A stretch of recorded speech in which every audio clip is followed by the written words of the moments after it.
नमस्कार साथियों, उत्थान क्लासेस में आप सभी का स्वागत है। आज मैं बात करूंगा कि जो सामान्य अध्ययन की ये मतलब प्रश्नों की श्रृंखला चल रही है टॉपिक वाइज इतिहास की, तो इसमें प्राचीन इतिहास है और प्राचीन इतिहास में इसका जो टॉपिक है बौद्ध धर्म है ना। तो ये चौथी वीडियो है। अगर आपने 3 वीडियो नहीं देखी तो जाके प्लेलिस्ट में देख लीजिए।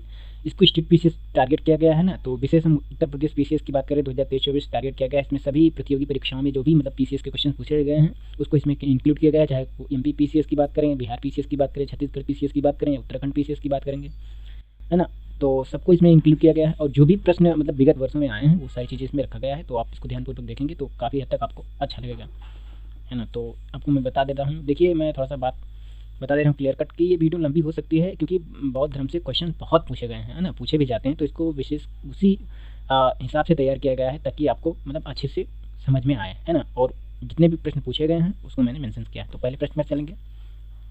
पहला प्रश्न है गौतम बुद्ध का जन्म कब हुआ था। विकल्प ये है 563 ईसा पूर्व, विकल्प बी है 558 ईसा पूर्व, विकल्प सी है 561 ईसा पूर्व, विकल्प डी है 544 ईसा पूर्व। तो करेक्ट आंसर हो जाएगा इसका 563 ईसा पूर्व। देख लीजिए, मैं पूरा डिटेल पढ़ दे रहा हूँ, है ना। इसमें ये मैंने मेंशन कर दिया कि किस ईयर में और किस स्टेट पीसीएस में आया है प्रश्न, है ना। तो उसके बारे में बता देता हूँ। गौतम बुद्ध का जन्म कपिलवस्तु के निकट लुम्बिनी में 563 ईसा पूर्व में हुआ था।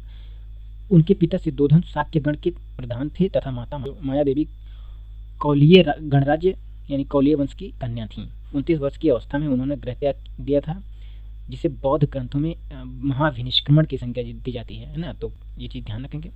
इनकी मृत्यु हुई थी तो महापरिनिर्वाण कहा जाता था, है ना। तो ये भी ध्यान रखेंगे। और प्रश्न संख्या दूसरा है, बुद्ध के जीवन की किस घटना को महाविनिष्क्रमण के रूप में जाना जाता है। विकल्प ये है उनका परिनिर्वाण और विकल्प बी है उनका जन्म, विकल्प सी है उनका गृह त्याग और विकल्प डी है उनका प्रबोधन। तो करेक्ट आंसर हो जाएगा उनका गृह त्याग, यानी घर जब त्याग किए थे तो मतलब क्या कहते हैं कि महाविनिष्क्रमण कहा गया था, है ना। जब उनकी मृत्यु हुई थी तब परिनिर्वाण कहा गया था। तो चीज़ें वही है, मैंने पढ़ भी दिया था। और प्रश्न संख्या तीसरा है, गौतम बुद्ध की माँ किस वंश से संबंधित थी। विकल्प ये है शाक्य वंश, विकल्प बी है माया वंश, विकल्प सी है लिच्छवी वंश और विकल्प डी है कौलिय वंश। तो करेक्ट आंसर हो जाएगा कौलिय वंश, है ना। तो मैंने अभी पढ़ा ही था तो इसलिए यहाँ पे मैं व्याख्या के रूप में नहीं पढ़ूंगा। और प्रश्न संख्या 4 है कि बुद्ध का जन्म हुआ था। विकल्प ये है वैशाली, विकल्प बी है लुम्बिनी और विकल्प सी है कपिलवस्तु, विकल्प डी है पाटलिपुत्र। तो करेक्ट आंसर हो जाएगा लुम्बिनी, है ना। ये चीज़ें मैंने फिर से पढ़ दिए थे तो वही मैं व्याख्या नहीं पढ़ूंगा। और प्रश्न संख्या 5 है, निम्न में से कौन सा नाम बुद्ध का दूसरा नाम है, बताना है। ये छत्तीसगढ़ पीसीएस का है, इसमें 5 ऑप्शन होते हैं ना, तो इसलिए विकल्प ये है पार्थ, विकल्प बी है प्रच्छन्न, विकल्प सी है मिहिर, विकल्प डी है गुडाकेश। तो करेक्ट आंसर हो जाएगा इनमें से कोई नहीं। इसे आयोग ने माना था, बाकी अभी मैं पढ़ूंगा तो समझ जाओगे। गौतम बुद्ध के बचपन का नाम सिद्धार्थ था। इन्हें शाक्य मुनि तथागत आदि नामों से जाना जाता था। मतलब आदि गुरु शंकराचार्य को प्रच्छन्न बौद्ध या छिपा हुआ बुद्ध मार्गी कहा जाता था। अतः पार्थ, प्रच्छन्न, मिहिर, गुडाकेश भगवान बुद्ध के अन्य नाम नहीं है। इस प्रकार अभिष्ट ई विकल्प है, किंतु छत्तीसगढ़ लोक सेवा आयोग ने अपने प्रारंभिक एवं संशोधित दोनों ही उत्तर पत्रांकों में इस प्रश्न का उत्तर बी जारी किया था, है ना। बी मतलब प्रच्छन्न माना था। तो ये चीज़ें आपको क्लियर हो गई होंगी। प्रश्न संख्या 6 है, निम्न में से किस राजवंश के अभिलेख से इस परंपरा का समर्थन होता है कि लुम्बिनी शाक्य मुनि बुद्ध का जन्म था। विकल्प ये है मौर्य, विकल्प बी है शुंग, विकल्प सी है सातवाहन, विकल्प डी है कुषाण। तो करेक्ट आंसर हो जाएगा मौर्य। मौर्य वंशीय शासक अशोक के रुमिनदेई अभिलेख से सूचना मिलती है कि शाक्य मुनि बुद्ध का जन्म लुम्बिनी में हुआ था। इस अभिलेख के अनुसार अशोक राज्याभिषेक के 20 वर्ष बाद यहाँ आया था और उसने उस स्थान की पूजा की थी जहाँ शाक्य मुनि बुद्ध का जन्म हुआ था। साथ ही इस अभिलेख में लुम्बिनी के बुद्ध का जन्म स्थल होने के कारण इसे कर छूट प्रदान करने की घोषणा का भी उल्लेख मिलता है ना। तो ये चीज़ें ध्यान रखेंगे। प्रश्न संख्या 7 है, निम्नलिखित में से कौन एक अशोक का अभिलेख इस परंपरा की पुष्टि करता है कि गौतम बुद्ध का जन्म लुम्बिनी में हुआ था। विकल्प ये है बसाड़ स्तंभ अभिलेख और विकल्प बी है निगाली सागर स्तंभ अभिलेख, विकल्प सी है रामपुरवा स्तंभ अभिलेख और विकल्प डी है रुमिनदेई स्तंभ अभिलेख। तो करेक्ट आंसर हो जाएगा इसका रुमिनदेई स्तंभ अभिलेख, है ना। तो ये चीज़ें कंफर्म हो गई होंगी। उपयुक्त प्रश्न की व्याख्या देखें, जैसा कि मैंने पढ़ा भी था तो इसलिए इसमें ज़्यादा मेंशन नहीं किया गया है। और प्रश्न संख्या 8 है, निम्नलिखित में से किस राजा के एक अभिलेख से सूचना मिलती है कि शाक्य मुनि बुद्ध का जन्म लुम्बिनी में हुआ था। विकल्प बी है अशोक, विकल्प बी है कनिष्क, विकल्प सी है हर्ष, विकल्प डी है धर्मपाल। तो करेक्ट आंसर हो जाएगा अशोक, है ना। चीज़ें वही है, कंफर्म हो गई होगी, है ना। तो ये देख लीजिए, यूपी पीसीएस मेंस 2011 में आया था और फिर उसके बाद 7 में आया, अब फिर 4 में आया। तो चीज़ें थी ना, तो इसलिए रिपीटेड क्वेश्चन होते हैं तो विशेष ध्यान देना ही पड़ेगा ना, चीज़ें समझा करो बात को। और प्रश्न संख्या 9 है, महात्मा बुद्ध का परिनिर्वाण कहाँ हुआ।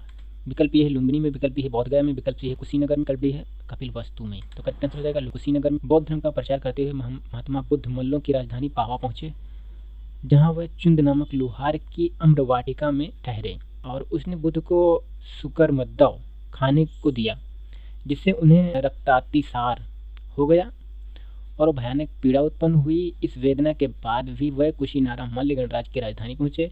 यहीं 483 ईसा पूर्व में 80 वर्ष की अवस्था में उन्होंने शरीर त्याग दिया। बौद्ध ग्रंथों में इसे महापरिनिर्वाण कहा जाता था, है ना। तो जैसे महाविनिश्रमण ग्रह त्याग की घटना को कहते हैं, और महापरिनिर्वाण ये क्या कहते हैं कि जब गौतम बुद्ध का मतलब उनकी मृत्यु हुई थी तो चीज़ें कही जाती हैं, है ना। तो ये चीज़ ध्यान रखेंगे। प्रश्न संख्या 10 है, गौतम बुद्ध का परिनिब्बन जिस राज्य में हुआ था वह है। विकल्प ये है अंग, विकल्प ये है मगध, विकल्प ये है मल्ल, विकल्प ये है वत्स। तो करेक्ट आंसर हो जाएगा इसका मल्ल।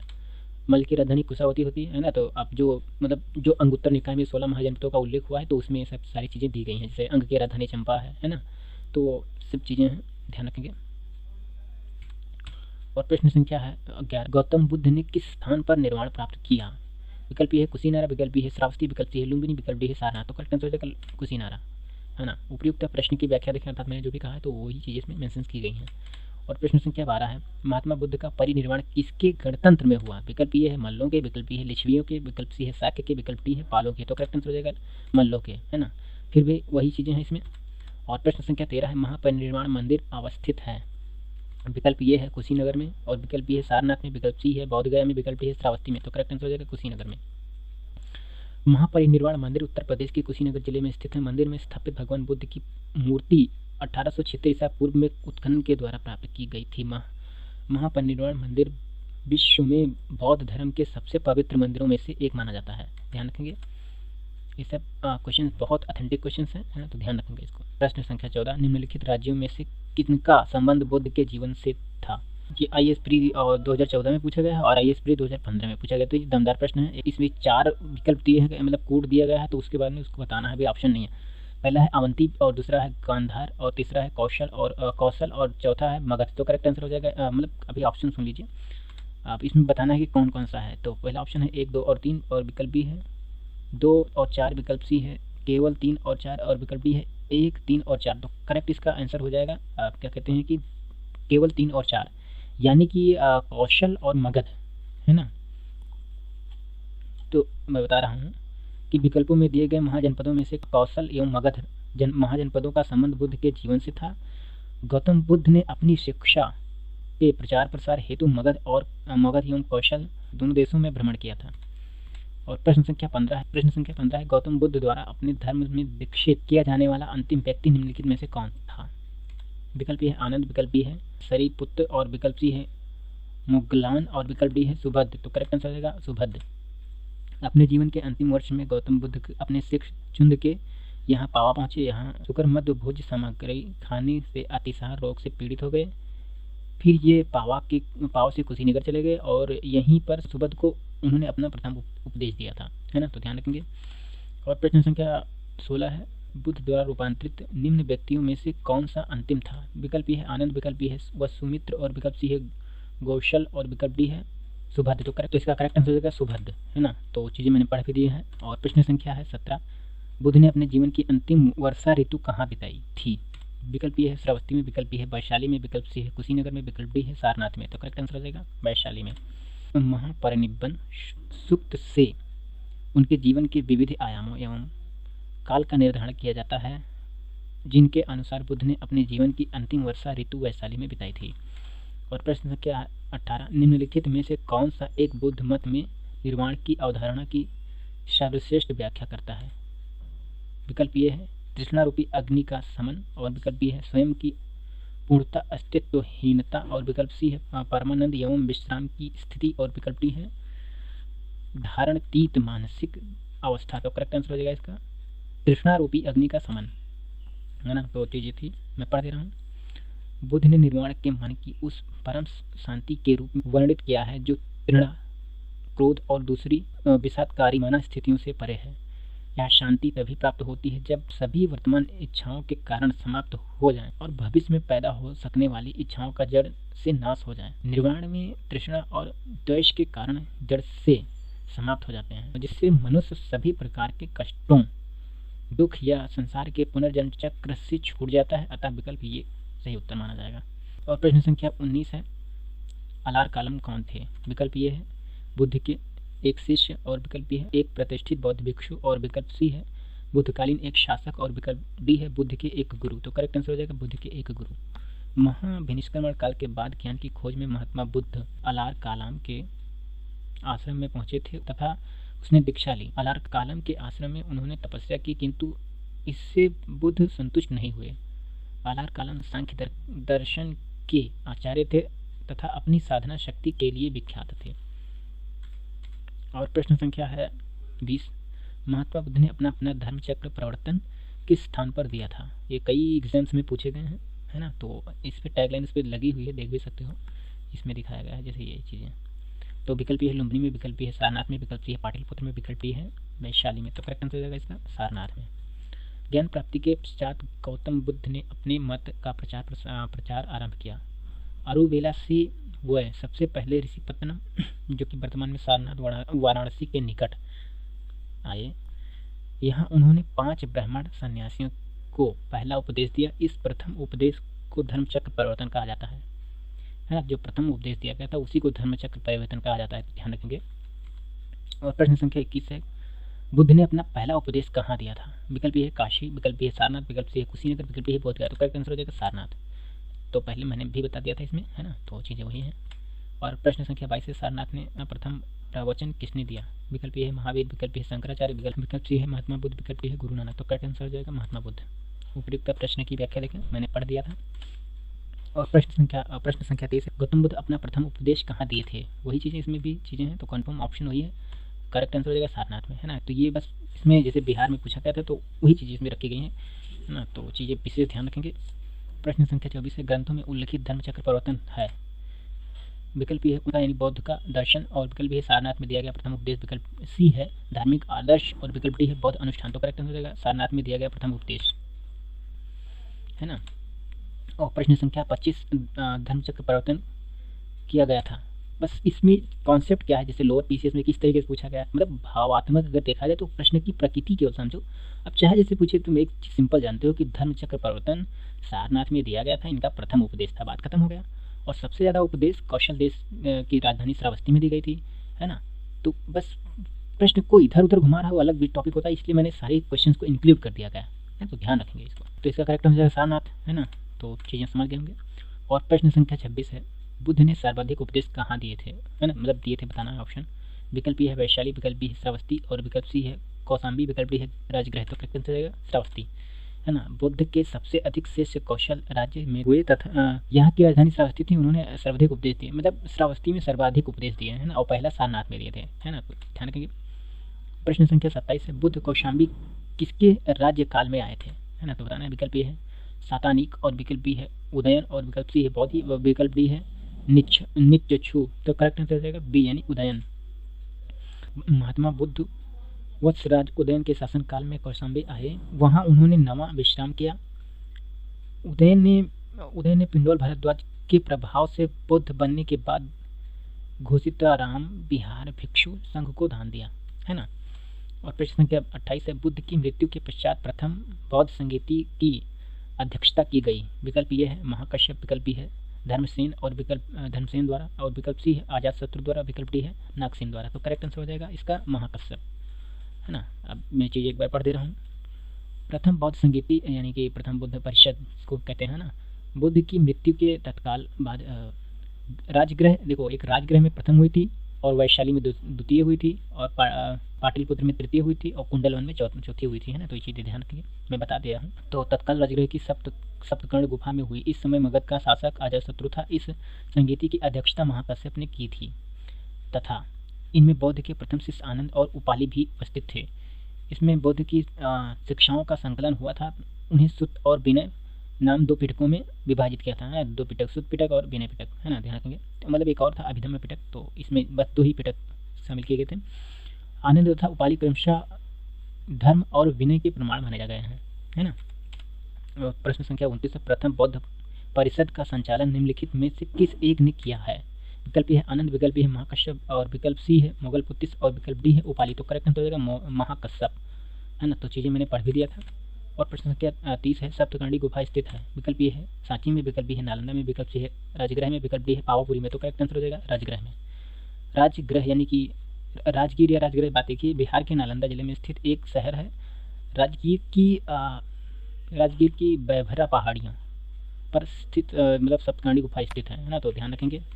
प्रश्न संख्या 31, कश्मीर में कनिष्क के शासनकाल में जो बौद्ध संगीति आयोजित की गई थी उसकी अध्यक्षता निम्नलिखित में से किसने की थी। विकल्प ये है पार्श्व, विकल्प बी है नागार्जुन, विकल्प सी है शूद्रक और विकल्प डी है वसुमित्र। तो करेक्ट आंसर हो जाएगा इसका वसुमित्र।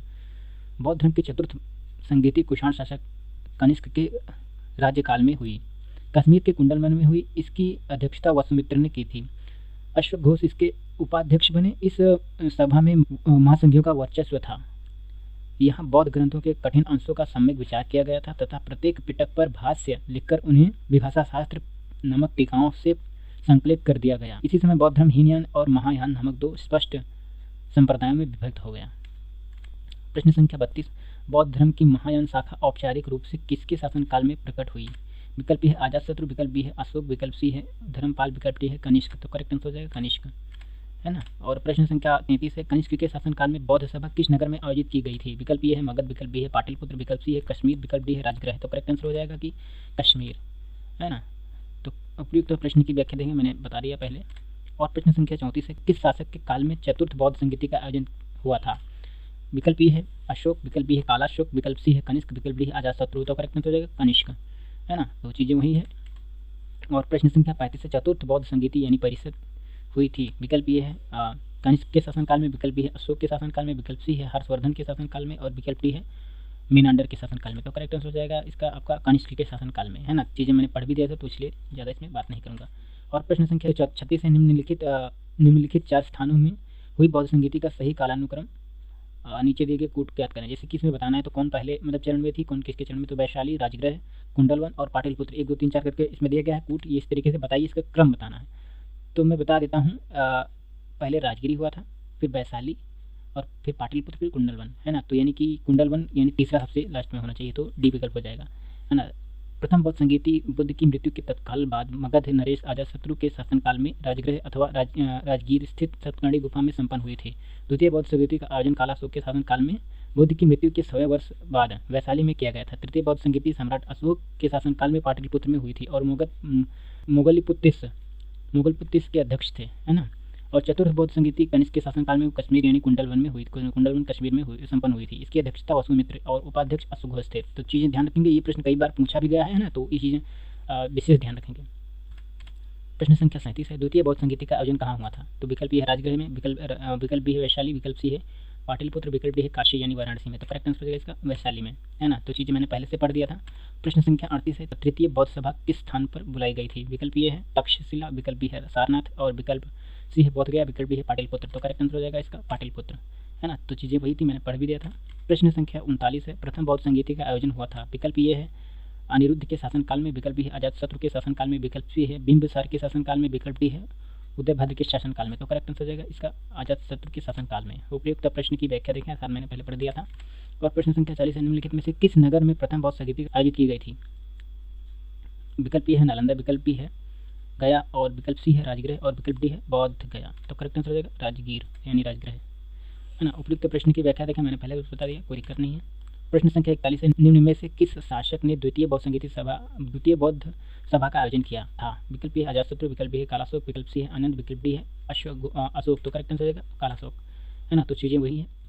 और प्रश्न संख्या है 42, बौद्ध के जीवन की 4 महत्वपूर्ण घटनाओं उनमें से उनसे संबंध 4 स्थानों का नीचे उल्लेख है। यहाँ 2 स्तंभ एक और दूसरा इसमें दिया गया है, तो उसमें से अंकित किया गया है। आपको सुमेलित करके बताना है कि आपको एक सुमेलित किया गया एक स्तंभ पर उसमें दर्शाया गया है कि क्या कहते हैं उनसे संबंधित घटनाएं हैं और दूसरे उसमें संबंधित स्थान है ना। तो पहला पर है जन्म यानी कि इसके स्थान पर सामने लिखा गया है सारनाथ, दूसरा ज्ञान प्राप्ति के सामने लिखा गया है बोधगया, तीसरा प्रथम प्रवचन के सामने लिखा गया है लुम्बिनी और निधन के सामने लिखा गया है कुशीनगर। तो मैच करके बताना है। तो इसका करेक्ट आंसर आपको बताना है। जैसे कि देख लीजिए, ये देख लीजिए ज्ञान यानी कि तीसरा का देख लीजिए, ऐसे में डिटेल में पढ़ दे रहा हूँ ताकि कोई दिक्कत ना हो।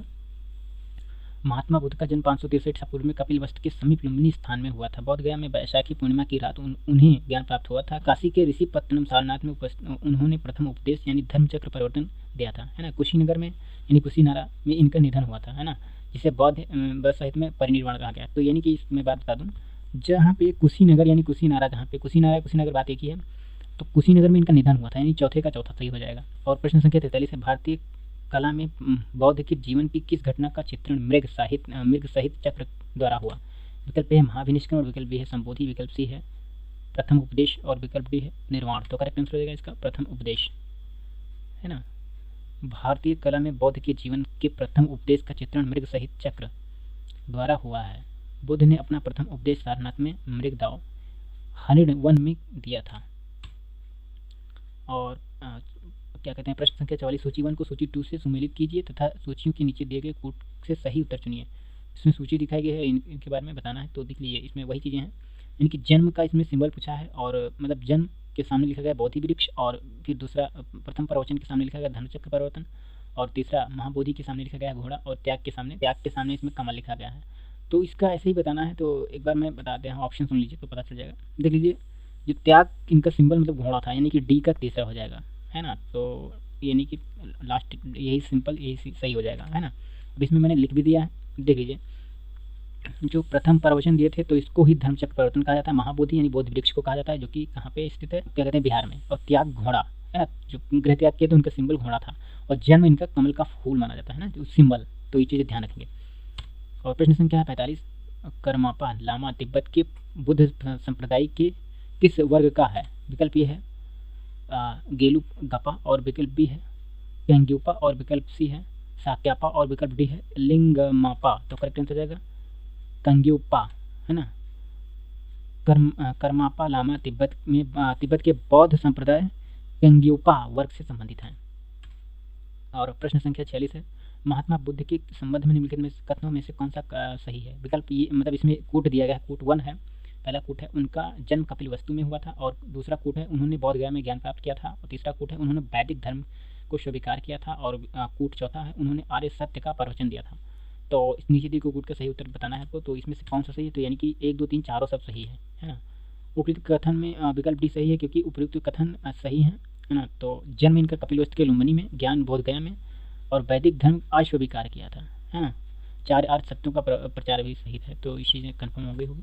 प्रश्न संख्या 47, बौद्ध गया में महाबोधि मंदिर बनवाया गया जहाँ? बताना है। विकल्प ये है गौतम बुद्ध पैदा हुए थे, विकल्प बी है गौतम बुद्ध को ज्ञान प्राप्त हुआ था, और विकल्प सी है गौतम बुद्ध ने अपना प्रथम उपदेश दिया, और विकल्प डी है गौतम बुद्ध की मृत्यु हो गई। तो करेक्ट आंसर हो जाएगा इसका गौतम बुद्ध को ज्ञान प्राप्त हुआ। तो बोध गया में 6 वर्ष की साधना के पश्चात 35 वर्ष की आयु में महात्मा बुद्ध को वैशाख पूर्णिमा की रात को एक पीपल के वृक्ष के नीचे ज्ञान प्राप्त हुआ। और प्रश्न संख्या 48 से बोध गया में बोधि वृक्ष अपने वंश की इस पीढ़ी का है? विकल्प ये है तृतीय पीढ़ी, विकल्प बी है चतुर्थ, विकल्प सी है पंचम, विकल्प बी है षष्ठम। तो करेक्ट आंसर हो जाएगा इसका। देख लीजिए, ये थोड़ा सा कॉम्प्लिकेटेड और मतलब विवादित प्रश्न था, तो इसलिए ध्यान से पूर्वक मैं एक बार पढ़ दे रहा हूँ, है ना। तो चीज़ें ध्यान रखेंगे। महाबोधि मंदिर स्थित वर्तमान बोधि वृक्ष नहीं वही है जिसके नीचे बैठकर महात्मा बुद्ध ने ज्ञान प्राप्त किया था, है ना। हंसांग के अनुसार उस मूल वृक्ष को 7वीं शताब्दी में सम्राट शशांक ने नष्ट करा दिया। इसके बाद इस स्थान पर 2 और वृक्ष रोपित हुए और नष्ट हुए। वर्तमान वृक्ष इसे हम देख रहे हैं वह चौथी पीढ़ी का वृक्ष है, जिसे अलेक्जेंडर कनिंघम ने बताया था।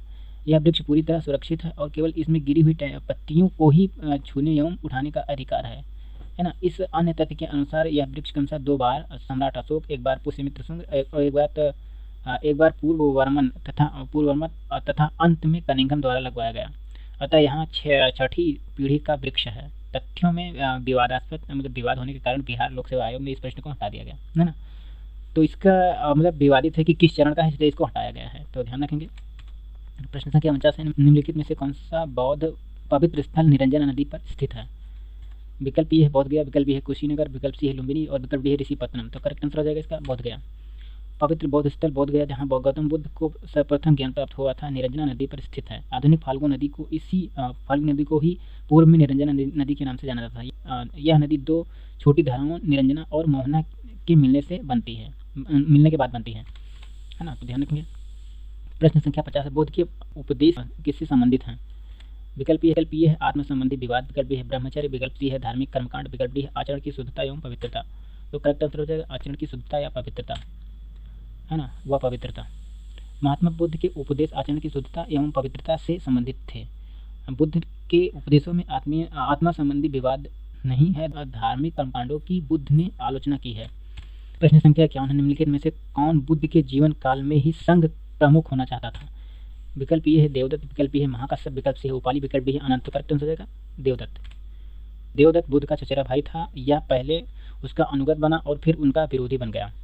वह बौद्ध संघ से बुद्ध को हटाकर स्वयं संघ का प्रधान बनना चाहता था, किंतु उसे इनमें सफलता नहीं मिली। वस्तुतः देवदत्त उसी दिन से संघ का प्रधान बनने की सोचने लगा था, जब वह पहले भिक्षु बना था। देख लीजिए, कोई चीज़ें होती हैं जो वास्तविक रूप से देखा जाए तो देखो हर चीज़ को हथियार सकते हो, लेकिन जो मानसिक विचार है ना, वो चीज़ें कहाँ बदल सकती है ना। तो विचार पे कब्जा करना कहीं ना कहीं एक अलग मानी जाएगी ना। तो वही चीज़ें हैं, कुछ भी हो, चचेरा भाई था तो इस तरीके से मतलब जो भी चीज़ें इसमें दिखाई गई है तो ठीक है। और प्रश्न संख्या 52, गौतम बुद्ध ने अपनी मृत्यु के उपरांत बौद्ध संघ के नेतृत्व के लिए निम्न में से किसे नामित किया था? विकल्प है आनंद, विकल्प है महाकश्यप, विकल्प से है उपाली, विकल्प है उपयुक्त में से कोई नहीं। तो करेक्ट हो जाएगा उपयुक्त में से कोई नहीं। कुशीनारा में मल्लों के सालावन में विश्राम के दौरान अपनी मृत्यु से पूर्व बुद्ध ने भिक्षुओं को निकट बुलाकर धर्म उपदेश दिया। आनंद शायद तुम उन्होंने कहा था आनंद शायद तुम ऐसा सोचो कि हमारे शास्त्र चले गए, अब हमारा शास्त्र नहीं है। आनंद ऐसा मत समझना, मैंने जो धर्म और विनय किए हैं मेरे बाद वह ही हमारे शास्त्र होंगे। इस प्रकार स्पष्ट है कि बुद्ध ने अपनी मृत्यु के उपरांत बौद्ध संघ के नेतृत्व के लिए किसी को नामित नहीं किया था, बल्कि अपने उपदेशों यानी कि धर्म एवं विनय को ही मार्गदर्शक बताया था, है ना।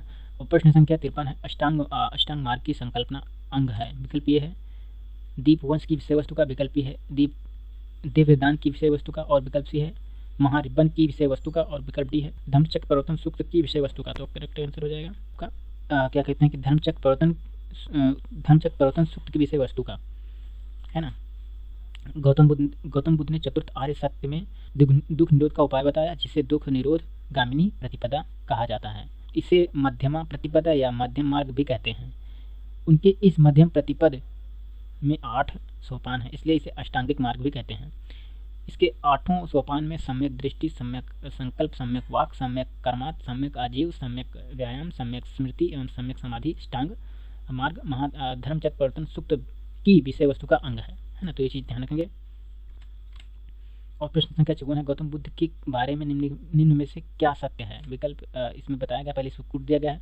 वह कर्म में विश्वास करते थे, वह कर्म में विश्वास करते। दूसरा है आत्मा का शरीर में परिवर्तन मानते थे, और तीसरा है निर्वाण प्राप्ति में विश्वास करते थे, और चौथा है ईश्वर की सत्ता में विश्वास करते थे, है ना। तो कूट दिया गया है, तो इसका करेक्ट आंसर तीनों सही है ना। तो देख लीजिए, महात्मा बुद्ध कर्म सिद्धांतों में विचार करते थे, वह आत्मा में विश्वास न करते हुए भी पुनर्जन्म में विश्वास करते थे, वह निर्वाण प्राप्ति में भी विश्वास करते थे, किंतु ईश्वर की सत्ता में विश्वास नहीं करते थे। प्रश्न संख्या 55, बौद्ध संघ में भिक्षुणी के रूप में स्त्रियों के प्रवेश की अनुमति बुद्ध द्वारा दी गई थी। विकल्प है श्रावस्ती में, विकल्प बी है वैशाली में, विकल्प सी है राजगृह में, विकल्प डी है कुशीनगर में। तो करेक्ट आंसर हो जाएगा इसका वैशाली में। अपने प्रेयसी आनंद के कहने पर बुद्ध ने वैशाली में स्त्रियों को बौद्ध संघ में भिक्षुणी के रूप में प्रवेश की अनुमति प्रदान की थी। बौद्ध संघ में सर्वप्रथम शामिल होने वाली स्त्री महाप्रजापति गौतमी थी। प्रश्न संख्या 56 है, त्रिपिटक क्या है? विकल्प ये है गांधी जी के 3 बंदर, विकल्प बी है ब्रह्मा विष्णु महेश, विकल्प सी है महावीर के 3 नगीने, विकल्प डी है बौद्ध के 3 उपदेशों का संग्रह, है ना। तो इनको त्रिपिटक कहते हैं। त्रिपिटक बौद्ध ग्रंथों में सर्वाधिक महत्वपूर्ण है। बौद्ध की मृत्यु के पश्चात उनकी शिक्षाओं को संकलित कर 3 भागों में बांटा गया, इन्हीं को त्रिपिटक कहते हैं। ये हैं विनय पिटक, संघ संबंधी नियम तथा आचार की शिक्षाएं, सुत्त पिटक धार्मिक सिद्धांत, तथा अभिधर्म पिटक की बात की जाए तो दार्शनिक सिद्धांत, है ना। प्रश्न संख्या 57, त्रिपिटक ग्रंथ किस धर्म से संबंधित है? विकल्प है वैदिक धर्म से, विकल्प है बौद्ध धर्म से, विकल्प सी है जैन धर्म से, विकल्प डी है शैव धर्म से। तो करेक्ट आंसर हो जाएगा इसका बौद्ध धर्म से। देखो त्रिपिटक बौद्ध धर्म से संबंधित, जैसा कि मैंने पहले भी बता दिया था, अभिधर्म पिटक, सुत्त पिटक और विनय पिटक, तीनों इनकी पिटक है ना। और प्रश्न संख्या 58 है, त्रिपिटक निम्नलिखित में से किससे संबंधित? देखो क्वेश्चन वही है, उसका पूछने का तरीका बदल गया है। बाकी एमपीपीसीएस प्री में पूछेगा तीनों क्वेश्चन एक ही तरीके से, है ना। तो इसका सही आंसर करेक्ट आंसर हो जाएगा बौद्धों से, है ना। ये एमपीपीसीएस प्री, देखो प्रश्न वही है, प्रश्न सेम वही है ना। प्रश्न की बस उसको पूछने का तरीका थोड़ा सा बदल गया है। एमपीपीसीएस प्री 2012 में क्वेश्चन आया हुआ है, है ना, तो चीज़ें वही है। और प्रश्न संख्या 59 है, निम्नलिखित में से किस बौद्ध ग्रंथ में संघ जीवन के नियम प्राप्त हैं? विकल्प ए है दीघ निकाय, विकल्प बी है विनय पिटक, विकल्प सी है अभिधम्म पिटक, विकल्प डी है विभाषा शास्त्र। तो करेक्ट आंसर हो जाएगा विनय पिटक, है ना, तो चीज़ें वही है, कन्फर्म भी हो गया होगा। और प्रश्न संख्या है 60, यमक बुद्ध पिटक से संबंधित है? विकल्प ए है सुत, विकल्प बी है विनय, विकल्प सी है अभिधम्म, विकल्प डी है उपयुक्त में से कोई नहीं। तो करेक्ट आंसर हो जाएगा अभिधम्म। अभिधम्म पिटक में दार्शनिक सिद्धांतों का संग्रह मिलता है। यह प्रश्नोत्तर के रूप में अभिधम्म के अंतर्गत 7 ग्रंथ सम्मिलित हैं। धम्म संगणित, विभंग, धातु कथा, युगल, पंचति, कथावस्तु और यमक तथा पाठान। प्रश्न संख्या 61 है, निम्नलिखित में से किस बौद्ध साहित्य में महात्मा बुद्ध के नैतिक एवं सिद्धांत संबंधित प्रवचन संकलित हैं? यह है विनय पिटक, विकल्प बी है जातक कथा, विकल्प सी है अभिधम्म पिटक और विकल्प डी है सुत पिटक। तो करेक्ट आंसर हो जाएगा इसका सुत पिटक, है ना।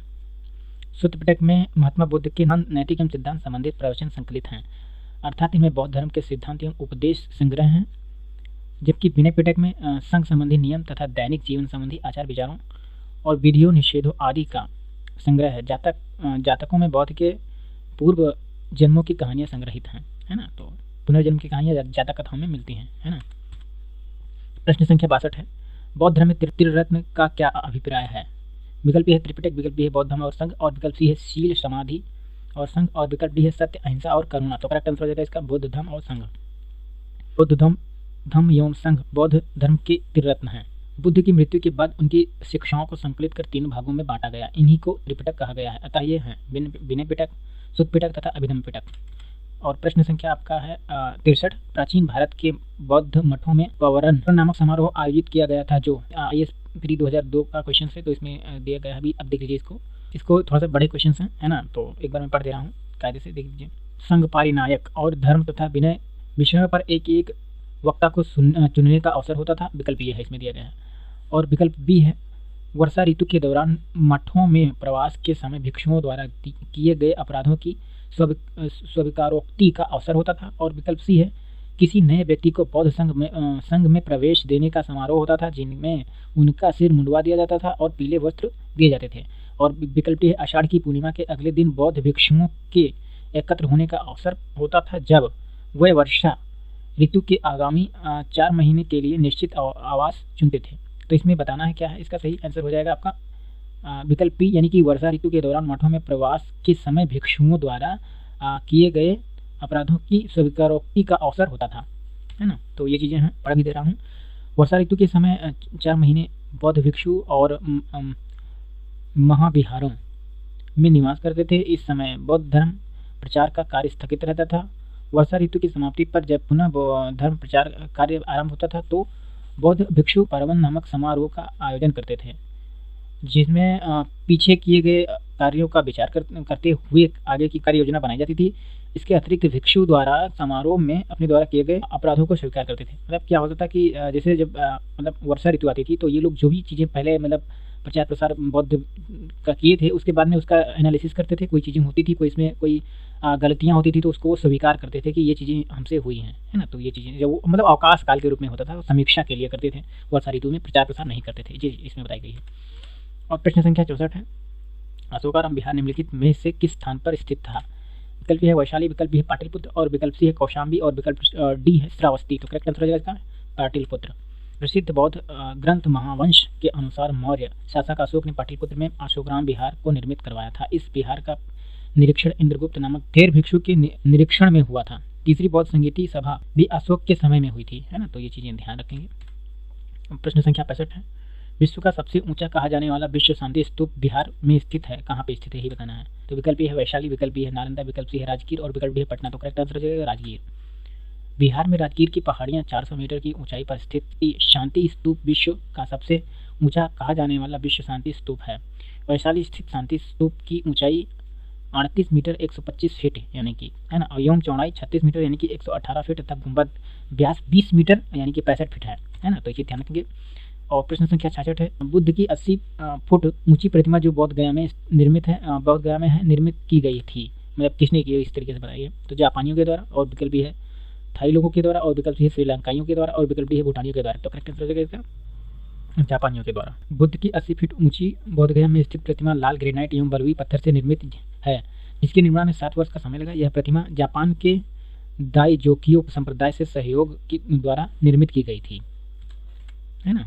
और प्रश्न संख्या 67 है, सर्वप्रथम स्तूप शब्द कहाँ मिलता है? विकल्प ए है ऋग्वेद, विकल्प बी है जातक कथा, विकल्प सी है अर्थशास्त्र, विकल्प डी है अष्टाध्यायी। तो करेक्ट आंसर हो जाएगा इसका ऋग्वेद। सर्वप्रथम स्तूप शब्द का वर्णन ऋग्वेद में प्राप्त होता है। इसके अतिरिक्त अथर्ववेद, वात्स्यनेयी संहिता, तैत्तिरीय ब्राह्मण संहिता, पंचदश ब्राह्मण आदि ग्रंथों से स्तूप के संबंध में जानकारी मिलती है। स्तूप का शाब्दिक अर्थ होता है किसी वस्तु का ढेर, है ना, ध्यान रखेंगे। प्रश्न संख्या 68 है, वह स्तूप स्थल जिसका संबंध भगवान बुद्ध के जीवन की किसी घटना से संबंधित नहीं रहा है वह है? विकल्प है सारनाथ, विकल्प है सांची, विकल्प सी है बोधगया, विकल्प डी है कुशीनगर। तो करेक्ट आंसर हो जाएगा सांची, है ना। तो ये चीज़ें हैं, या क्वेश्चन पूछा गया है, ध्यानपूर्वक रखेंगे।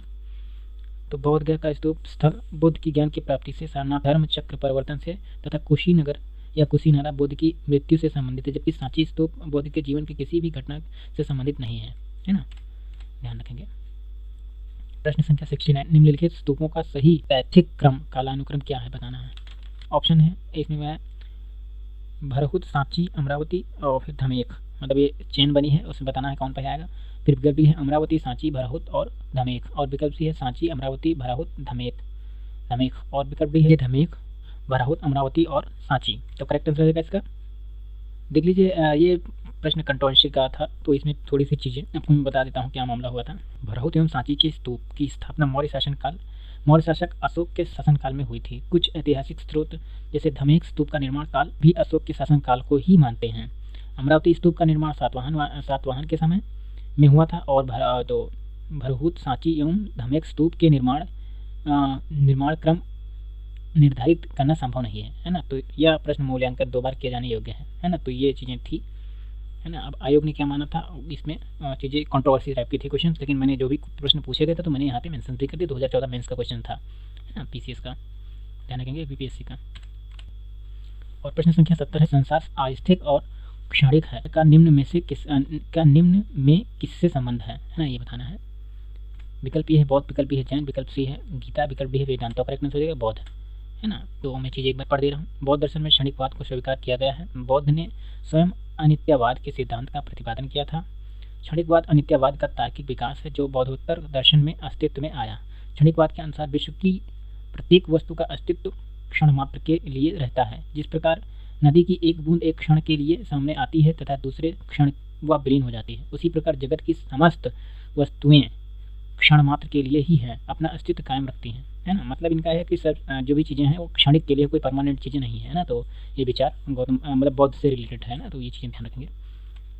और प्रश्न संख्या 71 है, निम्न में से किसे एशिया का ज्योतिपुंज के तौर पे माना जाता है, बताना है ना। लाइट ऑफ एशिया किसे कहते हैं, मतलब इस प्रश्न का शीर्षक यही पूछ रहा है जो।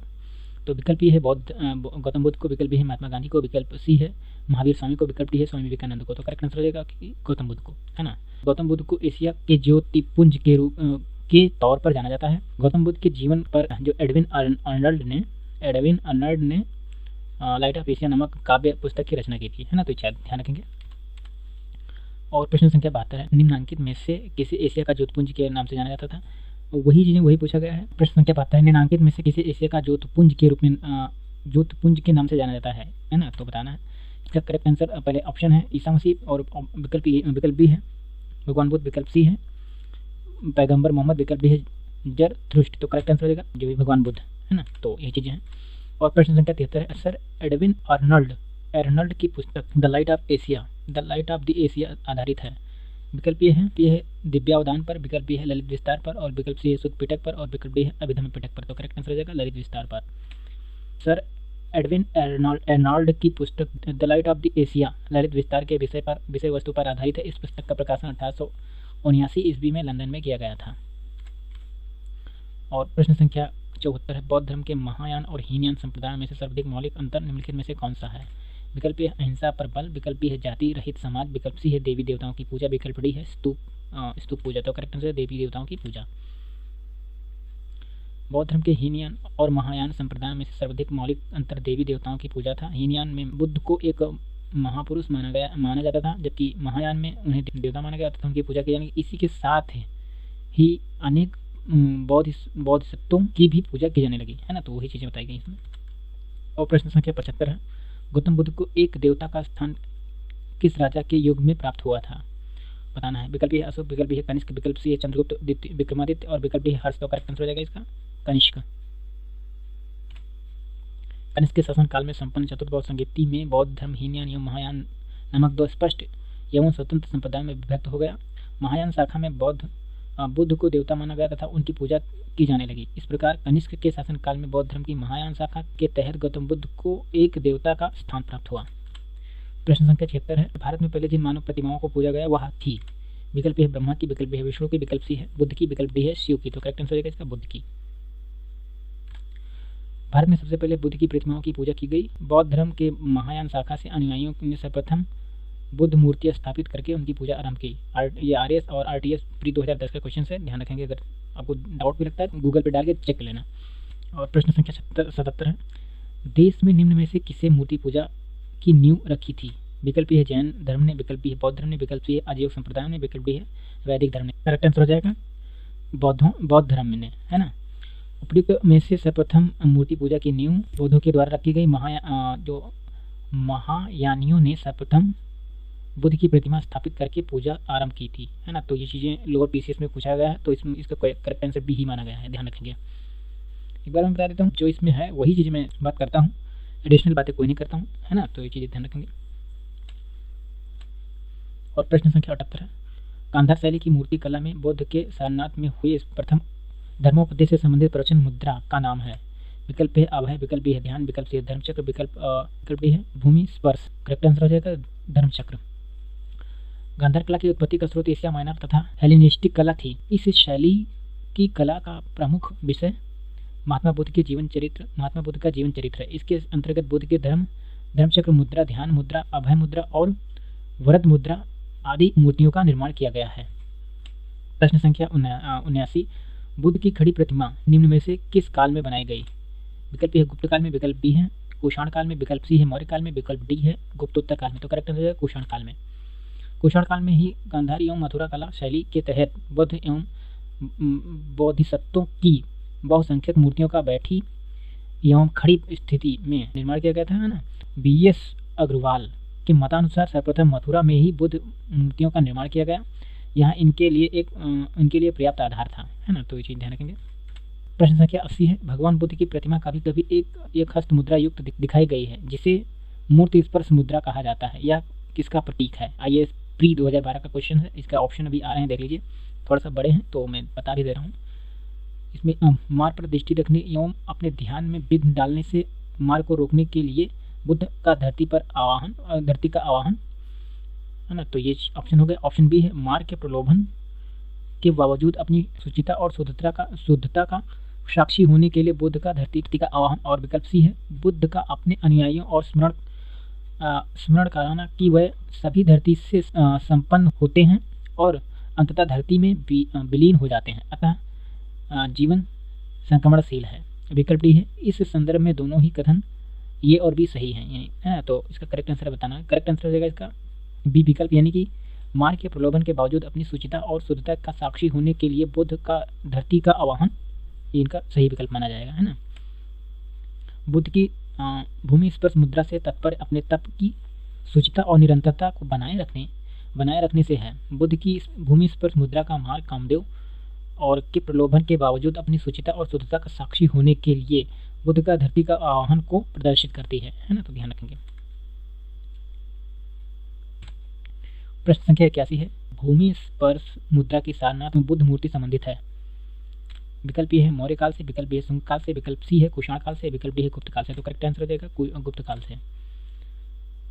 भूमि स्पर्श मुद्रा की सारनाथ की मूर्ति गुप्त काल से संबंधित है। इसकी आध्यात्मिक अभिव्यक्ति, गंभीर मुस्कान एवं शांत ध्यानमग्न मुद्रा भारतीय कला की सर्वोच्च सफलता का प्रदर्शन करती है। और प्रश्न संख्या 82, सारनाथ की भूमि स्पर्श मुद्रा वाली बुद्ध प्रतिमा कालांकित है। ये कई एग्जाम्स में पूछा गया है, इसमें लगा हुआ पढ़ भी सकते हो। तो विकल्प ये है कुषाण काल से, विकल्प बी है गुप्त काल से, विकल्प सी है वर्धन काल से और विकल्प डी है राजपूत काल से। तो करेक्ट आंसर हो जाएगा इसका गुप्त काल से, है ना। तो चीज़ें वही है। और फिर प्रश्न संख्या आपका नेक्स्ट है, निम्नलिखित वक्तव्य पर विचार करें और नीचे दिए गए कूट सही से उत्तर चुनें। तो इसमें कूट दिया गया है। तो कथन यह है कि कुशीनगर मल्ल गणराज्य की राजधानी थी और कारण है महात्मा बुद्ध का परिनिर्वाण कुशीनगर में हुआ था ना। तो बताना, ये क्वेश्चन पूछे गए हैं। तो इसके पहले ऑप्शन देख लीजिए। ऑप्शन है दोनों ये और आर सही है, और आर ए की सही व्याख्या करता है। विकल्प बी है दोनों ये और आर सही है परंतु ये आर की सही व्याख्या नहीं है। और विकल्प सी है ये सही है परंतु आर गलत है। और विकल्प डी है ये गलत है परंतु आर सही है। तो इसका करेक्ट आंसर आपको बताना है। करेक्ट आंसर हो जाएगा इसका बी विकल्प, यानी कि दोनों ये और आर सही हैं परंतु ये परंतु आर ये की व्याख्या सही नहीं करता है ना। मतलब बातें दोनों सही है लेकिन व्याख्या मतलब नहीं कर रहा है ना, इसलिए ध्यान रखेंगे। बौद्ध ग्रंथ अंगुत्तर निकाय में वर्णित षोडश महाजनपदों में से मल्ल एक महाजनपद था। यह एक संघ राज्य था जिसमें पावा यानी पटरौना तथा कुशीनारा यानी कि कसाया जिसे बोलते थे के मल्लों की शाखाएं सम्मिलित थीं। महात्मा बुद्ध को परिनिर्वाण कुशीनगर में प्राप्त हुआ। अतः दोनों कथन सही है, किंतु मतलब दोनों कथन सही हैं लेकिन बात किया जाए तो कारण आर तथा कथन सही है लेकिन कोई किसी व्याख्या उस दोनों की आपस में नहीं हो रही है ना। तो ये चीज़ ध्यान रखिए। और प्रश्न संख्या 84, निम्नलिखित युग्मों में से कौन से सुमेलित हैं बताना है। लोथल, और उसके बाद में फिर इसमें उसके सामने दिया गया है प्राचीन गोदी का क्षेत्र, और विकल्प भी है सारनाथ। तो इसके सामने दिया गया है बुद्ध का प्रथम धर्मोपदेश, और विकल्प इसमें मतलब तीसरा नंबर का दिया है राजगीर। तो इसमें उसके सामने दिया गया अशोक का सिंह स्तंभ शीर्ष, और चौथा दिया गया है नालंदा, और इसके सामने दिया गया है बौद्ध अभिधर्म का महान पीठ। तो नीचे दिए गए कोड का प्रयोग करके सही उत्तर चुने। IAS 1998 का प्रश्न है। अब देख लीजिए इसमें कौन सा सही बताना है आपको, है ना। तो इसका सी विकल्प सही हो जाएगा कि यानी कि 1, 2 और 4 सही हैं, तीसरा नहीं सही है ना। तो ध्यान रखेंगे। सैंधपुरा स्थल लोथल गुजरात से गोदीवाड़ा के अवशेष मिले हैं। सारनाथ वाराणसी में महात्मा बुद्ध ने अपना प्रथम धर्मोपदेश धर्मचक्र प्रवर्तन दिया था। नालंदा बौद्ध अधिगम का महान पीठ था। यहाँ कुमारगुप्त के शासनकाल में विश्वविद्यालय की स्थापना हुई। अशोक का सिंह स्तंभ शीर्ष राजगीर में नहीं बल्कि सारनाथ में स्थित है ना। तो ध्यान रखेंगे। और प्रश्न संख्या 85 है। महायान बौद्ध धर्म में बौद्धित्व और लोकितेश्वर में और किस अन्य नाम से जानते हैं। विकल्प ए है वज्रपाणी, और विकल्प बी है मंजूश्री, और विकल्प सी है पद्मपाणी, और विकल्प डी है मैत्रेय। तो करेक्ट आंसर हो जाएगा पद्मपाणी। बुद्ध नहीं बनेंगे जब तक कि सभी मनुष्यों को निर्वाण नहीं प्राप्त हो जाता, अतः वस्तुतः बौद्ध धर्म पर हिंदू धर्म का प्रभाव परिलक्षित होता है। बौद्धित्व और लोकितेश्वर तथा पद्मपाणी वैदिक युगीन देवता विष्णु हैं। सप्त तथागत हिंदू धर्म के सप्त ऋषि हैं, है ना। तो ये चीज़ इसमें कही गई है। प्रश्न संख्या 86 है। भारत के धार्मिक इतिहास के संदर्भ में निम्नलिखित कथनों पर विचार कीजिए।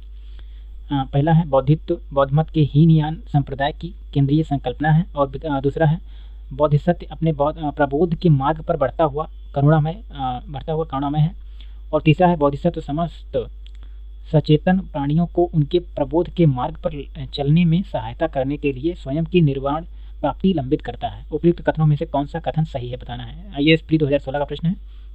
इसमें बता रहा है केवल ये, और विकल्प बी है केवल 2 और 3, विकल्प सी है केवल 2, और विकल्प डी है 1, 2 और 3। तो करेक्ट आंसर हो जाएगा इसका मतलब 2 और 3 सही है, यानी कि मतलब पहला इसमें गलत बताया गया है ना।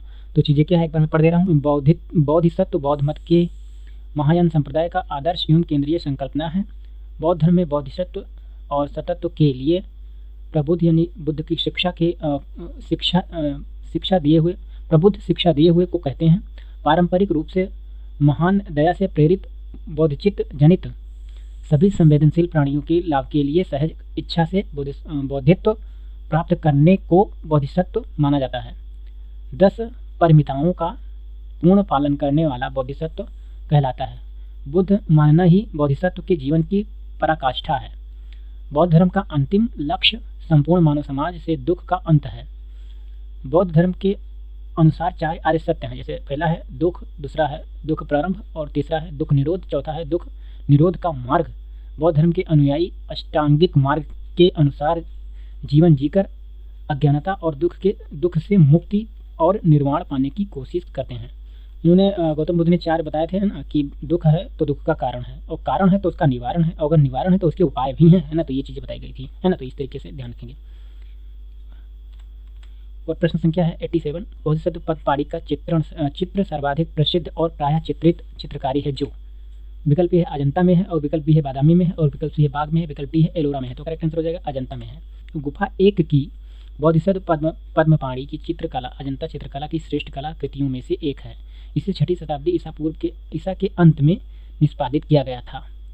उसने राजसी शैली में एक नीलम जड़ित मुकुट पहना हुआ है। उसके लंबे काले बाल मनोहरी रूप से झुक रहे हैं। रमणीय रीति से अलंकृत यह आकृति आदम कद से भी बड़ी है और इसमें के दाहिने हाथ कुछ कुछ रुके हुए तथा कमल के पुष्प को पकड़े हुए दर्शाया गया है।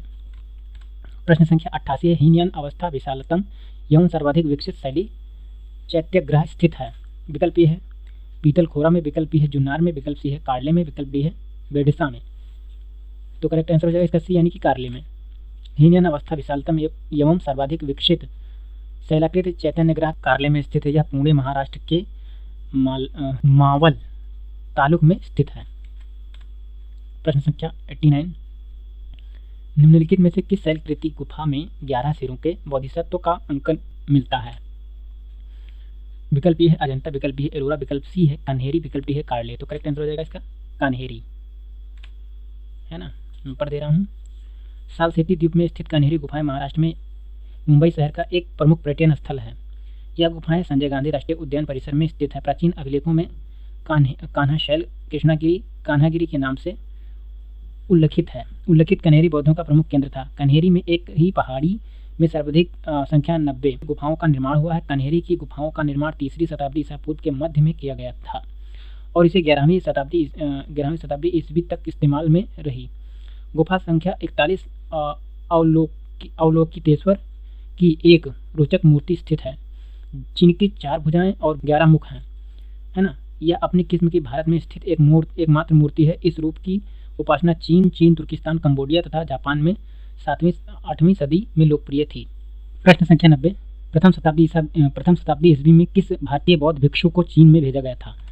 विकल्प यह है असंग, विकल्प बी है अश्वघोष, विकल्प सी है वसुमित्र, विकल्प डी है नागार्जुन। तो करेक्ट आंसर हो जाएगा नागार्जुन। नागार्जुन कनिष्क के दरबार की एक महान विभूति था। उसने अपनी पुस्तक माध्यमिक कारिका में सापेक्षता सिद्धांत को प्रस्तुत किया। चीनी मान्यता के अनुसार नागार्जुन ने चीन की यात्रा कर वहां बौद्ध शिक्षा प्रदान की। प्रश्न संख्या 91 शून्यता के सिद्धांत का सर्वप्रथम प्रतिपादन करने वाला बौद्ध दार्शनिक था। बौद्ध दार्शनिक का नाम है। विकल्प है नागार्जुन, विकल्प बी है नागसेन और विकल्प सी है आनंद, विकल्प डी है अश्वघोष। तो करेक्ट आंसर हो जाएगा नागार्जुन। माध्यमिक या शून्यवाद के मत के प्रवर्तक नागार्जुन हैं, जिनकी प्रसिद्ध रचना माध्यमिक कारिका इसे सापेक्षवाद भी कहा जाता है, जिसके अनुसार प्रत्येक वस्तु किसी न किसी कारण से उत्पन्न हुई है और वह उन पर निर्भर है। नागार्जुन ने प्रतीत समुत्पात को भी शून्यता कहा है। इस मत में बुद्ध द्वारा प्रतिपादित मध्यम मार्ग के सिद्धांत को विकसित किया गया है। प्रश्न संख्या 92 नागार्जुन किस बौद्ध संप्रदाय से थे। विकल्प ए है सौतांत्रिक और विकल्प बी है वैशासिक और विकल्प सी है माध्यमिक, विकल्प डी है योगाचार। तो करेक्ट आंसर हो जाएगा माध्यमिक, है ना। प्रश्न संख्या 93 बौद्ध शिक्षा का केंद्र है। ऑप्शन ए है विक्रमशिला और ऑप्शन बी है वाराणसी और ऑप्शन सी है गिरनार, ऑप्शन डी है उज्जैन। तो करेक्ट आंसर हो जाएगा इसका विक्रमशिला, है ना। तो मैं एक बार डिटेल में पढ़ दे रहा हूँ। प्राचीन काल में बौद्ध शिक्षा के 3 प्रमुख केंद्र थे, नालंदा, वल्लभी और विक्रमशिला। नालंदा बिहार में आधुनिक पटना के दक्षिणी में लगभग 40 मील दूरी पर आधुनिक बड़गांव नामक ग्राम के समीप स्थित था। यहाँ महायान बौद्ध धर्म की शिक्षा का प्रमुख केंद्र था। वल्लभी गुजरात के काठियावाड़ क्षेत्र में आधुनिक वल नामक स्थान पर स्थित पश्चिमी भारत में शिक्षा एवं संस्कृति का प्रमुख केंद्र था। यहाँ हीनयान बौद्ध धर्म की शिक्षा का प्रमुख केंद्र था। विक्रमशिला बिहार में आधुनिक भागलपुर से 24 मील की ओर पत्थरघाट नामक पहाड़ी पर स्थित था। विक्रमशिला के महाविहार की स्थापना पाल नरेश धर्मपाल 775 से 800 ईसा पूर्व ने की थी। उसने यहाँ मंदिर तथा मठ भी बनवाए थे। वाराणसी हिंदू संस्कृति एवं धार्मिक शिक्षा का प्रमुख केंद्र था। गिरनार गुजरात के जूनागढ़ जिले में स्थित है। बुद्ध के समय में उज्जैन अवंती राज्य की राजधानी थी, है ना। तो कंफर्म हो गया होगा, डिटेल में एकदम है ताकि कोई दिक्कत ना हो, आप समझ भी जाएंगे ना। तो इसलिए व्याख्या पढ़ना बेहद जरूरी होता है ना। प्रश्न की प्रकृति समझोगे तो फिर वैसे भी कर लोगे। प्रश्न संख्या 94 वल्लभी विश्वविद्यालय स्थित था। विकल्प ए है बिहार में, विकल्प बी उत्तर प्रदेश में, विकल्प सी है बंगाल में, विकल्प डी है गुजरात में। तो करेक्ट आंसर है गुजरात में, है ना। तो मैंने अभी व्याख्या अच्छे से पढ़ा था तो उसमें आपको समझ में आ गया होगा। प्रश्न संख्या है 95 नालंदा विश्वविद्यालय के स्थापन का युग है।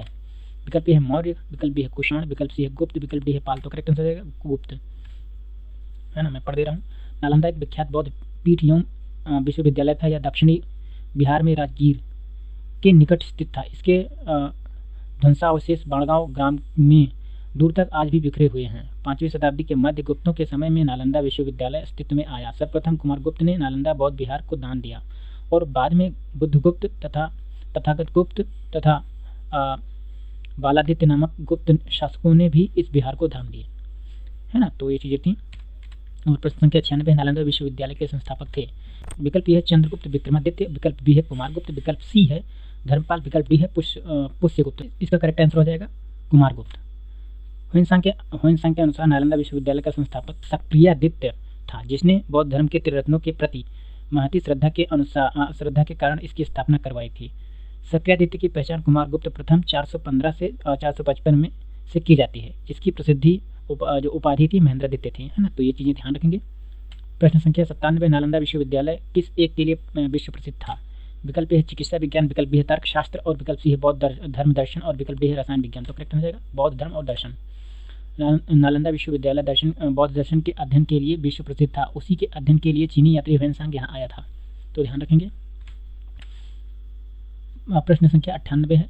नीचे दो वक्तव्य दिए गए हैं, जिनमें एक कथन ये, दूसरा कारण आर है। दोनों को ध्यानपूर्वक पढ़ें और उसके आधार पर प्रश्न के उत्तर दें, है ना। तो इसमें बताया गया है कि कथन दिया गया है। कथन ये है 12वीं शताब्दी के अंत में नालंदा महाविहार है और कारण इसका बता रहा है कि महाविहार को राजकीय प्रश्रय मिलना बंद हो गया था। तो बताना है। तो इसका करेक्ट आंसर आपको बताना है।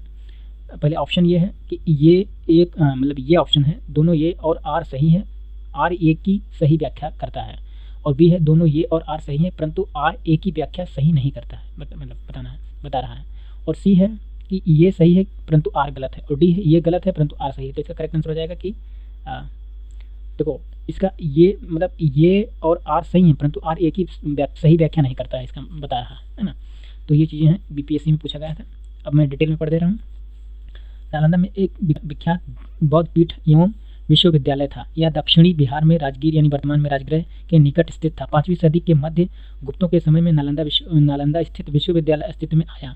12वीं सदी के अंत तक मुस्लिम आक्रमण के फलस्वरूप महाविहार का पतन हो गया। इससे पूर्व बंगाल के पाल शासकों द्वारा विक्रमशिला विश्वविद्यालय को संरक्षण देने के फलस्वरूप नालंदा का महत्व घटने लगा। इस प्रकार कथन और कारण दोनों सही है परंतु कारण कथन का सही व्याख्या नहीं करता है ना। तो कथन और कारण सही है, बात व्याख्या नहीं करता है, चीज़ ध्यान रखेंगे। प्रश्न संख्या 99 है ना। ये बीपीएससी आया है 2008 में प्री में, है ना, 48 और 52 नंबर के। तो इसमें लिखा नहीं गया, मैं बता भी दे रहा हूँ। तो नव नालंदा महाविहार किसके लिए विख्यात है बताना है। विकल्प ए है ह्वेनसांग स्मारक, विकल्प बी है महावीर का जन्मस्थान, विकल्प सी है पाली अनुसंधान संस्थान, विकल्प डी है संग्रहालय। तो करेक्ट आंसर है इसका पाली अनुसंधान संस्थान, है ना। तो मैं पढ़ दे रहा हूँ। नव नालंदा महाविहार बौद्ध अध्ययन का आधुनिक केंद्र है, जिसे बिहार सरकार ने 1951 ईस्वी में नालंदा में स्थापित किया। इस केंद्र में बौद्ध एवं पाली अनुसंधान संस्थान है। यहाँ बड़ी संख्या में श्रीलंका, जापान, कोरिया, तिब्बत, भूटान आदि देशों से पाली एवं बौद्ध अध्ययन पर अनुसंधान हेतु विद्यार्थी आते हैं। और प्रश्न संख्या 100 निम्नलिखित में से कौन से बौद्ध धर्म और जैन धर्म दोनों में समान रूप से विद्यमान थे। तो इसमें पहला है कूट दिया गया है। पहला है तप और भोग की अति का परिहार, और दूसरा है वेद प्रमाण्य और के प्रति अनास्था, है ना। और उसके बाद में है कर्मकांडों की फलवत्ता का निषेध, और उसके बाद में चौथा है प्राणियों की हिंसा का निषेध यानी अहिंसा करना, है ना। तो नीचे दिए गए कूट का प्रयोग करते सही उत्तर का चयन करें। IAS प्री 1996 का क्वेश्चन है। तो इसमें बताना है कि कौन सा सही है। तो 1, 2, 3 और 4 सही है, और उसके बाद में मतलब फिर बी है 2, 3 और 4 सही है, और सी है 1, 3 और 4 सही है, डी है 1 और 2 सही है। तो इसका करेक्ट आंसर हो जाएगा कि 2, 3 और 4 सही है ना। तब आत्मदमन और भोग की अति का परिहार एवं मध्यम मार्ग का अनुसरण केवल बौद्ध धर्म में किया गया था, जैन धर्म में नहीं। जबकि वेदों परमाणयता के प्रति अनास्थ, कर्मकांडों की फलवत्ता का निषेध एवं प्राणियों में हिंसा का निषेध दोनों ही धर्मों में किया गया है ना। तो ध्यान रखेंगे। प्रश्न संख्या 101 है प्राचीन भारतीय इतिहास के संदर्भ में निम्नलिखित में से कौन सा या से बौद्ध धर्म और जैन धर्म दोनों धर्मों में समान रूप से विद्यमान था, है ना। तो यही ऑप्शन मतलब इसमें कूट दिया है। पहला है तप और भोग की अति का परिहार, और दूसरा है वेद प्रामाण्य के प्रति अनास्था और तीसरा है कर्मकांडों की फलवत्ता का निषेध। तो बताना निम्नलिखित कूटों के आधार पर सही उत्तर चुनिए। ये 2012 में आया है। तो मतलब पहला ऑप्शन ये है केवल 1, ऑप्शन बी है केवल 2 और 3, और ऑप्शन सी है केवल 1 और 3, और ऑप्शन डी है 1, 2 और 3। तो करेक्ट आंसर हो जाएगा इसका 2 और 3, है ना। चीज़ें मैंने पढ़ दिया था तो वही इसमें है। और प्रश्न संख्या है 102, निम्नलिखित में से कौन सी बात बौद्ध धर्म तथा जैन धर्म में समान नहीं है। विकल्प ए है अहिंसा, विकल्प बी है वेदों के प्रति उदासीनता, और विकल्प सी है आत्मदमन, और विकल्प बी है रीति रिवाजों की अस्वीकृति। तो करेक्ट आंसर हो जाएगा इसका आत्मदमन, है ना। उपयुक्त प्रश्न की व्याख्या रहेगा जैसा कि मैंने पहले भी बता दिया था। और प्रश्न संख्या 103 है भगवान बुद्ध ने निम्नलिखित 4 आर्य सत्यों का प्रतिपादन किया। नीचे दिए गए कूट का प्रयोग करके उन्हें सही क्रम में बताया, ना। इसका मतलब क्या है, पहले क्या होना चाहिए। तो विकल्प मतलब पहला है ए है दुख है, बी है दुख का निरोध है, और सी है दुख निरोध का मार्ग है, और डी है दुख का कारण है। तो इसको ये यूपीपीएससी प्री 2006 में पूछा गया प्रश्न है।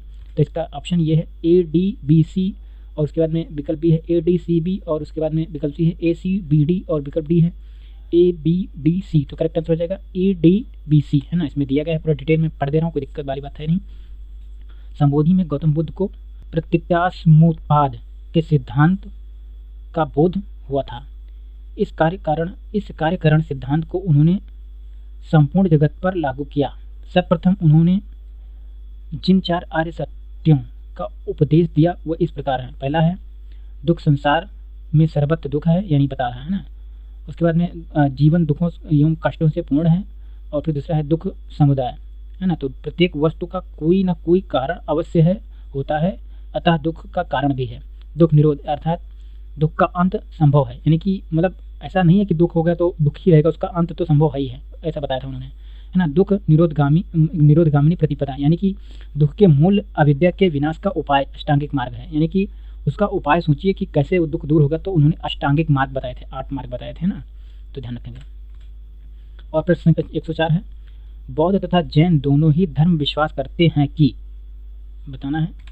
विकल्प आपका ये है कर्म तथा पुनर्जन्म के सिद्धांत सही हैं, और विकल्प बी है मृत्यु के पश्चात ही मोक्ष संभव है, और स्त्री तथा पुरुष दोनों ही मोक्ष प्राप्त कर सकते हैं, और विकल्प डी है जीवन में मध्यम मार्ग श्रेष्ठ है। मतलब जैन और बौद्ध का दोनों में से कौन सा ऐसा कथन है कि दोनों एकदम मैच करता हो। तो करेक्ट आंसर हो जाएगा कि कर्म तथा पुनर्जन्म के सिद्धांत सही है, ऐसा बात इसमें बताई गई थी, है ना। तो मैं पढ़ दे रहा हूँ कि बुद्ध तथा महावीर दोनों ही 6वीं शताब्दी ईसा पूर्व की धार्मिक क्रांति के अग्रदूत थे। इन दोनों ने वैदिक कर्मकांडों तथा वेदों की अपौरुषेयता का समान रूप से विरोध किया। अहिंसा तथा सदाचार पर दोनों ने बल दिया, तथा दोनों ही कर्मवाद, पुनर्जन्म तथा मोक्ष में विश्वास रखते थे, है ना। ऐसा इसमें बताई गई है। और उसके बाद में प्रश्न संख्या 105 है बौद्ध दर्शन के अनुसार विचार कीजिए। कथन दिया है इसमें, कथन है पुनर्जन्म नहीं होता है, और कारण है आत्मा की सत्ता नहीं है। निम्नलिखित कूट से अपना उत्तर दीजिए, है ना। तो इसमें विकल्प ये है ये तथा आर दोनों सही है, आर सही व्याख्या करता है ए की। विकल्प बी है ये तथा आर दोनों सही है किंतु आर सही व्याख्या नहीं करता है ए की। विकल्प सी है ये सही है किंतु आर गलत है, और विकल्प डी है ए गलत है किंतु आर सही है। तो इसका करेक्ट आंसर हो जाएगा कि ये गलत है किंतु आर सही है ना। देख लीजिए, मैं पढ़ दे रहा हूँ। प्रतीकता समुत्पाद ही बुद्ध के उपदेशों का सार है। ब्राह्मण ग्रंथों द्वारा प्रतिपादित वेदों की अपौरुषीयता एवं आत्म की अमरता के सिद्धांत को उन्होंने स्वीकार नहीं किया, परंतु आत्मा में अस्तित्व को स्वीकार करने के बावजूद वे पुनर्जन्म तथा कर्म सिद्धांत को मानते थे। उनके अनुसार जीवन विभिन्न अवस्थाओं की संतति है जो एक दूसरे पर निर्भर करती है। किसी अवस्था की उत्पत्ति उनकी पूर्ववर्ती अवस्था से होती है। स्पष्ट है कि कथन ये गलत है किंतु आर सही है ना। और प्रश्न संख्या 106 है बौद्ध धर्म के विषय में कौन सा कथन सही है। कूट है उसने वर्ण एवं जाति को अस्वीकार नहीं किया, और कूट दूसरा है उसने ब्राह्मण वर्ग की सर्वोच्च सामाजिक कोटि को चुनौती दी, और तीसरा है उसने कुछ एक शिल्पों को निम्न माना। तो नीचे दिए गए कूट से सही उत्तर चुनिए। विकल्प है एक तथा 2, विकल्प है 1, 2 तथा 3, विकल्प सी है 2 तथा 3, विकल्प है उपयुक्त में से कोई नहीं। तो करेक्ट आंसर हो जाएगा इसका 1, 2 तथा 3। बौद्ध धर्म में वर्ण व्यवस्था को स्वीकार तो किया गया, लेकिन उसने ब्राह्मण वर्ण की सर्वोच्च सामाजिक स्थिति को स्वीकार नहीं किया। बौद्ध धर्म में कुछ शिल्पों को निम्न माना गया है ना, तो ध्यान रखें। प्रश्न संख्या 107 है, बौद्ध धर्म के विस्तार के कारणों में सम्मिलित थे। इसमें कूट दिया गया है।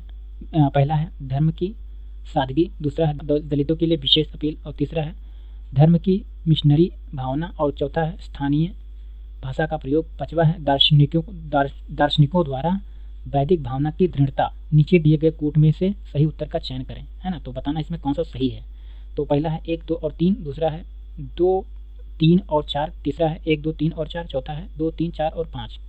तो करेक्ट आंसर हो जाएगा 1, 2, 3 और 4, है ना। इसमें पूरा बता दे रहा है। बौद्ध धर्म की सादगी, दलितों के लिए अवशेष अपील, मिशनरी भावना तथा स्थानीय भाषा का प्रयोग बौद्ध धर्म को विस्तार के प्रमुख कारणों में सम्मिलित थे, जबकि दार्शनिकों द्वारा वैदिक भावना की सुदृढ़ता इनमें शामिल नहीं थी, है ना। तो चीज़ें ठीक कन्फर्म हो गई होंगी। और प्रश्न संख्या 108 है, आरंभिक मध्ययुगीन समय में बौद्ध धर्म का पतन किस या किन कारणों से शुरू हुआ।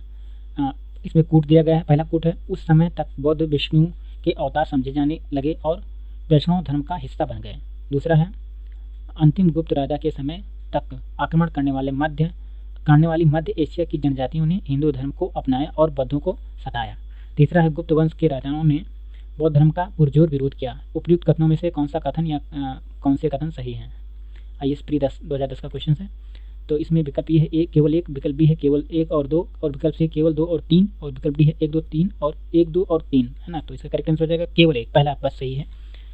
आरंभिक युगीन समय में भारत में बौद्ध धर्म का पतन इसलिए हुआ कि उस समय बुद्ध विष्णु के अवतार समझे जाने लगे और वैष्णव धर्म का हिस्सा बन गए।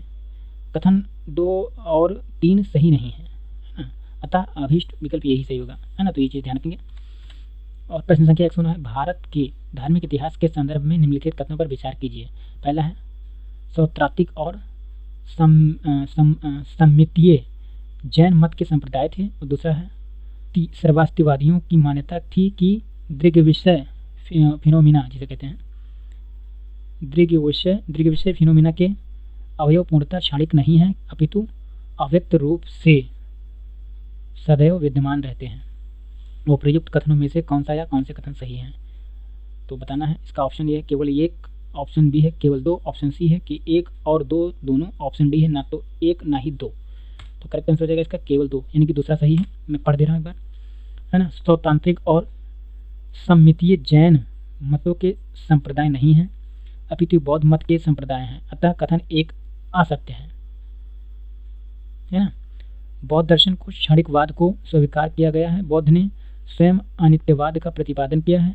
क्षणिकवाद अनित्यवाद का तार्किक विकास है जो गुप्तोत्तर दर्शन में अस्तित्व में आया। क्षणिकवाद के अनुसार विश्व की प्रत्येक वस्तु का अस्तित्व क्षणमात्र के लिए ही रहता है ना।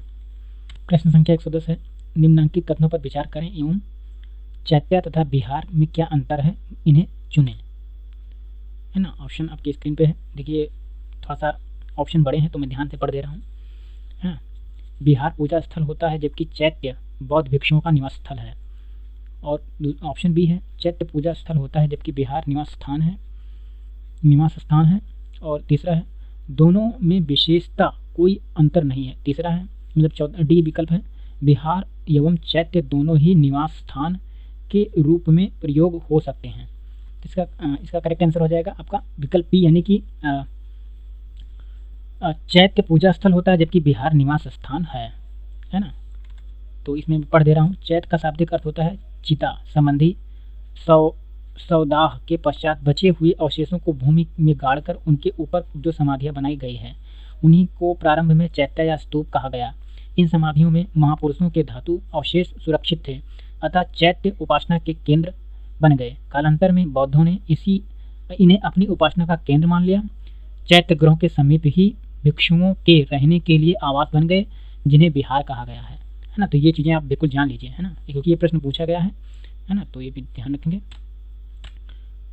और प्रश्न संख्या है 111, कुछ शैलकृत बौद्ध गुफाओं को चैत्य कहते हैं जबकि अन्य बिहार, दोनों में क्या अंतर है बताएं, है ना। IAS 2013 का है, प्री में पूछा गया है, तो मैं पढ़ दे रहा हूँ डिटेल में। देखो कॉन्सेप्ट वही है, बस उसकी वही चीज़ें हैं ना, तो बस लेकिन मैं क्योंकि पूछा गया तो बताना आवश्यक है। पहला है बिहार पूजा स्थल होता है जबकि चैत्य बौद्ध भिक्षुओं का निवास स्थान है। और विकल्प बी है चैत्य पूजा स्थल होता है जबकि बिहार बौद्ध भिक्षुओं का निवास स्थान है। और सी विकल्प है चैत्य गुफा के दूर के सिरे पर स्तूप होता है जबकि बिहार गुफा पर अक्षीय कक्ष होता है। और विकल्प डी है दोनों में से कोई वस्तुपरक अंतर नहीं होता है।